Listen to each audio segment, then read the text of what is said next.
Draga braćo i sestre, pomaže Bog.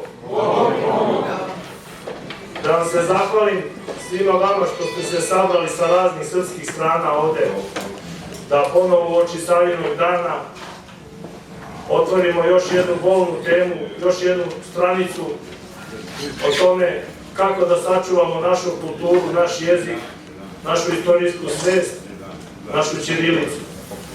Posebno se zahvaljujem onima koji su došli sa raznih udaljenih srpskih strana, profesorki Mirjani Vajsaljević koja je došla iz Banja Luke, Jovi Stojadinoviću što je došao iz Bora, iz Kosovske Mitrovice, Šida, Novog Sada, Vrnjačke Banje, Bačke Palanke, oprostite mi ako sam nekoga zaboravio.